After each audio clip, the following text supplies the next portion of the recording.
Hey guys, how's it going? Let me go to the YouTube page. I hope the quality of this thing is okay. Let's see. Seems like it's pretty good. I hope everybody is having an awesome weekend. It's Saturday, Saturday night. Things are good. We've had kind of a busy day so far. This morning was like a brunch and a play date. 2 people watching now, but I think one of them is me. So hello, whoever else is watching at the moment right now. I'm still like at this lingering cold. I'm not sleeping well. I'm coughing through the night. So like I'm still pretty like low energy as far as I think energy goes with me. But it was a great day. I mean, we did this play date with my kid, hung out with some friends from her school and the parents, and they were awesome. The dad of a friend of Addison's cooked a great kind of brunch. We just kind of bummed around after that. Oh, it was my daughter's first haircut, which was, kind of a monumental thing to accomplish in a 3-year-old's life. That was fun. We went to like a kid's haircut place. That was a lot of fun. How was everybody else's weekend? Who's here? What did you guys do so far this weekend? Tomorrow I think it's going to be warm enough to go to the beach, so it's going to be another. I think it's probably our last time to go to the beach in Chicago. It's cooling off here a little bit. I even grabbed a sweatshirt on my way out the door today, and so it's I think we can squeeze out one last time at the beach, which is like maybe one of our favorite Chicago things to do. Jason, what's up? Programmed. That's awesome. Good day. Good way to spend your time. What are you programming? Learning stuff. Business for a business you're working on. All right. So tonight, let's talk about PR firms. Jason, was this your question? Again, YouTube Live kind of stinks at keeping chats alive, so it's really hard to even figure out. I think Boat Fan was also curious in this, but someone asked, was it 2 days ago, kind of about PR firms? Nope, Jason, okay. Anyway, if you're interested in PR firms, here's kind of what's going on. So I mentioned we picked a PR firm, and what's up, Jim? Some people were curious, like why and how we picked a PR firm, public relations, someone, a professional firm to help us with public relations here at Highrise. So, oh, Thomas asked this. Awesome. Sorry, I forgot. I really wish I could go back in history and look at this. I saved that somebody had asked this. So let me cover some stuff about the PR firm. So the biggest problem Highrise has right now is simply just awareness, getting the word out. Like I mentioned it a couple days ago. I mean, when we took over Highrise, the two huge problems were simply the product itself it was stale. No one had been working and loving this product for years. I mean, Highrise itself came out, I think, in 2007. I don't know when the last update was. It had been a while. Maybe in 2011, it got like a refresh, like a design refresh. Since that time, there hadn't been anything, no improvements. And so when we took it over in 2014, people were pissed. And so we spent a lot of time, that challenge was like we had to reinvigorate like product. But the next arm of the problem, the next huge aspect of the problem is simply just marketing, because Basecamp, 37 Signals wanted to become Basecamp, and it was all about Basecamp. And so Highrise itself, especially when that happened, when 37 Signals mentioned they were going to become Basecamp, people just assumed Highrise was shutting down. We still hear today from people who thought Highrise was shutting down, but we've done a lot of stuff to try and conquer that. Things like, getting new momentum in the product cycle, lots of newsletters out the door, lots of, even putting dates. If you look at our blog, if you go to a blog, we're still kind of fooling around with where our blog is going to live. But if you go to blog.highrisehq.com right now, you'll notice dates in the blog entries. Those didn't used to be there, but we made sure, because putting the dates there let everybody know that we were like updating this thing like now, that these blog entries weren't years old. So it's really important to us to like tell people like, no, the thing that you're seeing is actually just from today or yesterday. We even put like a date in these new feature announcements inside Highrise. I made sure there was like a date. I didn't used to do it, and then I added it. Like, no, there's gonna be a date there to let people know, like, we just added this feature this week. Because we would hear from people, they would email me and they're like, I thought you died. And then I would email them back and I'd be like, no, we just updated this thing yesterday. We added auto forwarding, or we added some huge, insane improvement yesterday. And they were like, but there was no date. I didn't know if this was from like a year ago. I didn't know. And so that was like, oh my God, we've got to like add dates to things to let people know of the recency of the things that we were doing. That was a big dent in helping us. But we've done all these things, from adding dates and, reinvigorating the product cycle and issuing newsletters and writing. I mean, I'm writing like, at least once a week, twice a week, the vlog, etc. Like there's a lot of effort right now in getting the word out. But I feel like my ability to kind of get the word out has maybe plateaued a bit, or if it hasn't plateaued, it's just kind of incrementally getting better. And it's not good enough. And I feel like product-wise, we're really good at putting out simple stuff, good stuff that people really react favorably toward. So I have no problem probably saying like, we're really doing well on product design, we're doing well on product development, and getting stuff out the door fast enough, so kind of product management.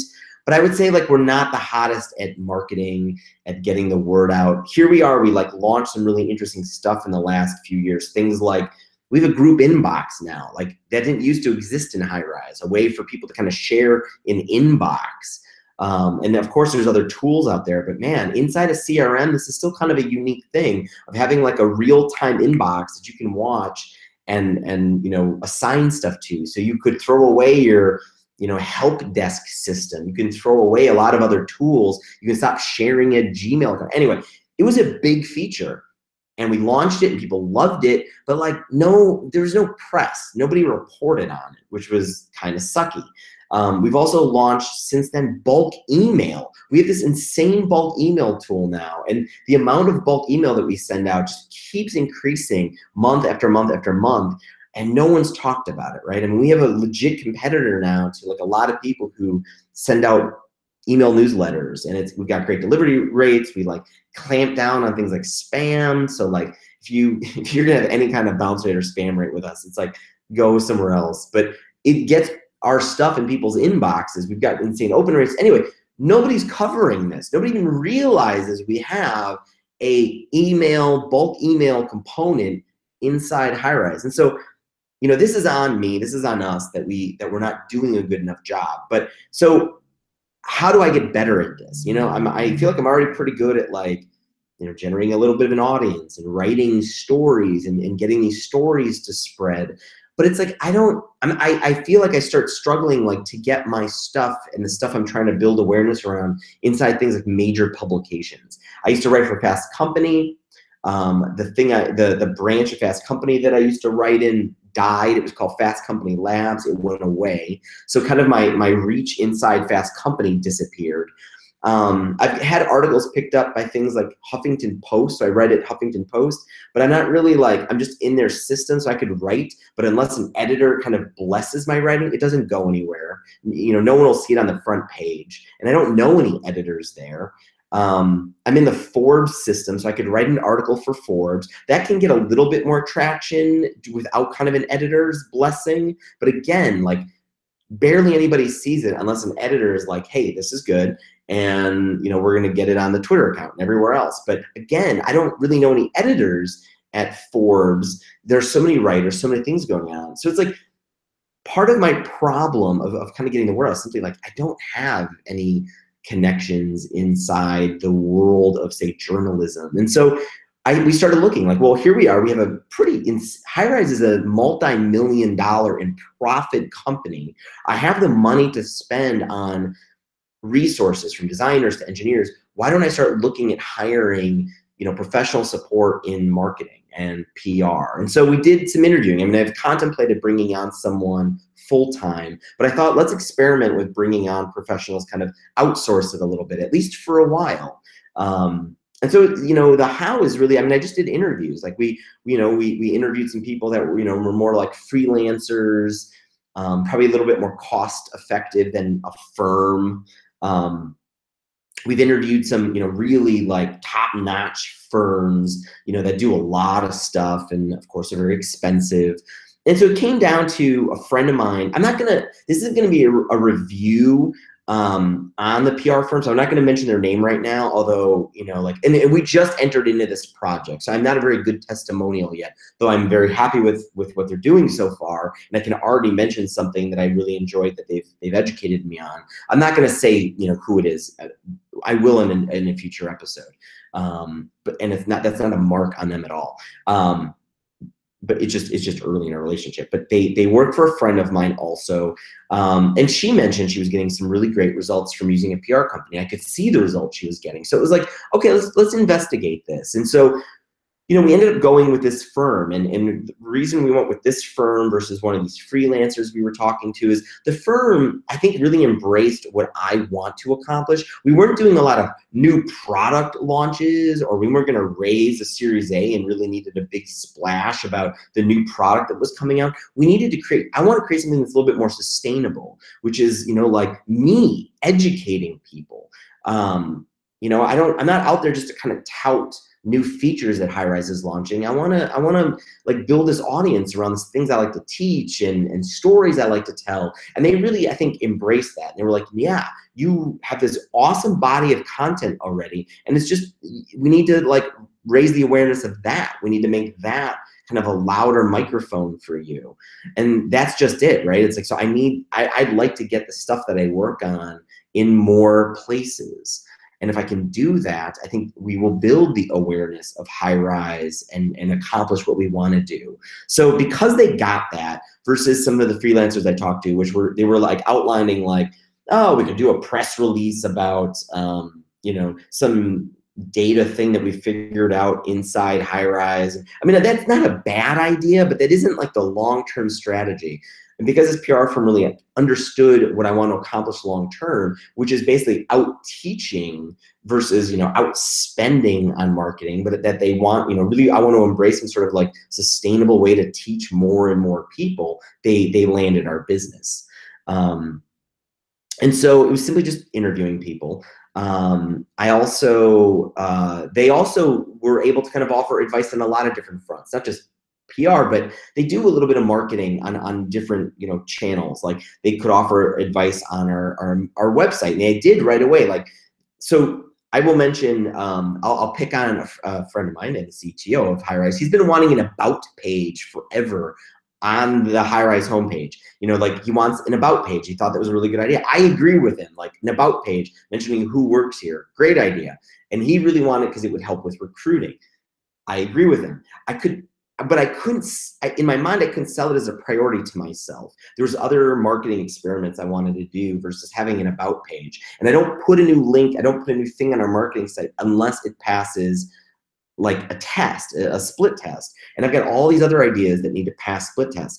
Except the PR company comes to me and they're like, if we're gonna sell you and your company to journalists and kind of get your byline in more, you know, your stuff in more publications, these people want to know like what Highrise stands for.